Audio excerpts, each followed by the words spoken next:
where.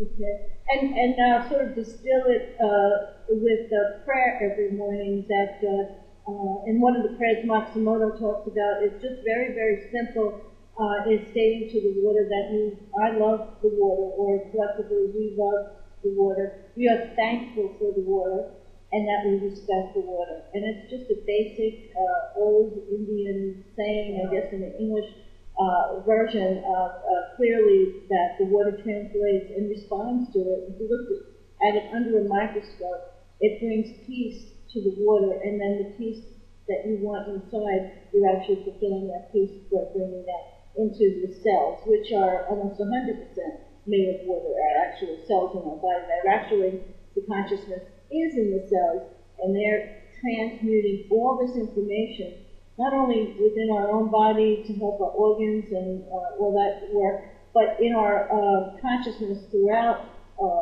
our universe, or in between our families and friends.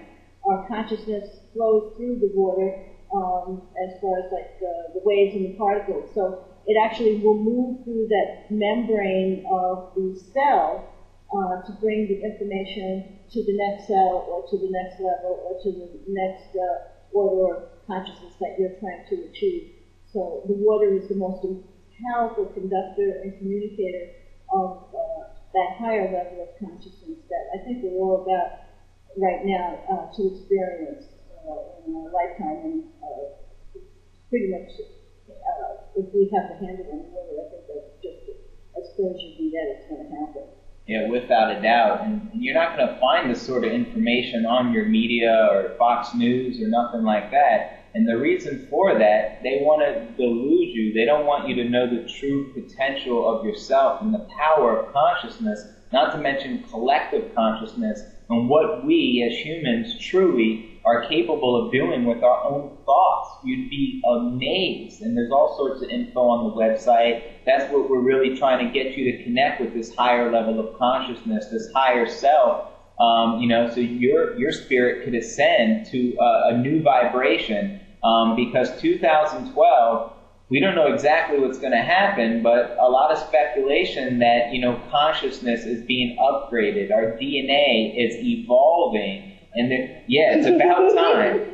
And for those that are, in the zone now and working on themselves and attaining this higher level of consciousness, it's just going to be a breeze for you, and you're going to be prepared. Do you have any input on that? Yes, because actually, as we're evolving into that level of consciousness, it's another density, and we are going to be more or less telepathically communicating, and the water has a lot to do with how we transmute this information. There's been a lot of studies with that doctor that I had, Dr. Massimo? Yeah.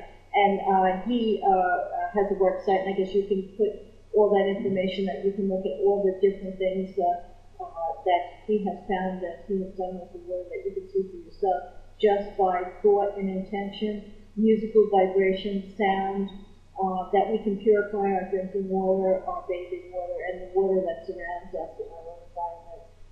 Because even as a planet, collectively, I think the whole planet is, I don't know, we're 72% water, it must be at least 75% water, and then what's ever made up of water, it's almost like 90% when you think about it, and then, into the universe. I mean, everything that forms of life is in water, so basically that's one of the things why I'm so set on that. The consciousness really is in the mind. It moves through the mind, and it's actually in the mind of the cells. Right. So once you get them rotating and translating the proper information that we want, the proper vibration to bring the information we want, then we will evolve into this higher level of this consciousness that we're striving to. Right, because vibration is everything. And for those that don't understand it, I'm going to try to paint a clear picture for you. You're listening to your favorite record or CD or iPod, whatever it is, and you hear music playing. Do you see physically? Can you see music? Absolutely not. It's a vibration, it's a sound. And what I'm saying, from a different aspect, I guess on a different level that our eyes physically cannot see, there's vibrations. Everything is vibration. And it breaks down to positive and negative vibration. So the more you get, you study about yourself and your inner self, or the chakra systems, or meditation and stuff like that, you'll soon realize that everything is vibration.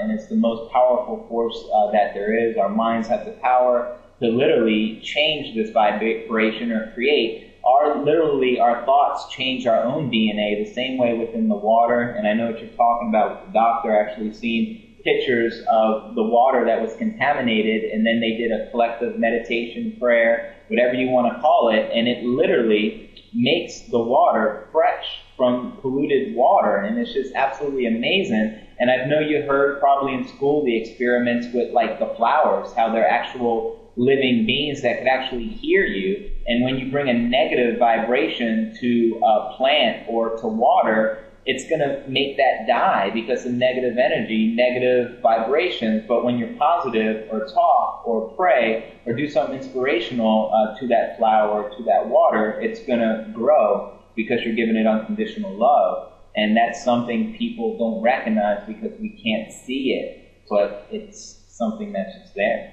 And the water will actually create DNA where there is no DNA. Once you have energy and water, DNA will, residents of DNA will start to create its own self. And so there's where building blocks is like it actually generates its own being, and regenerates itself in the water.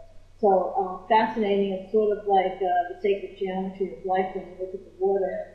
All the different crystals that form. They showed some pictures on some of the websites of like the vibration of Mother Teresa's water. It looked like a beautiful diamond stone. And then Hitler, was very dark and cancerous looking.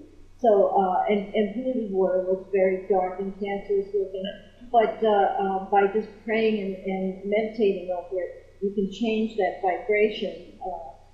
But you have to be consistent with the way the earth is being infiltrated with this fluoride. Because the fluoridated water goes probably in the ice now, I bet. Everything. It goes into our atmosphere, it comes back. I mean, it's killing all the animals. Right. The animals are killing us.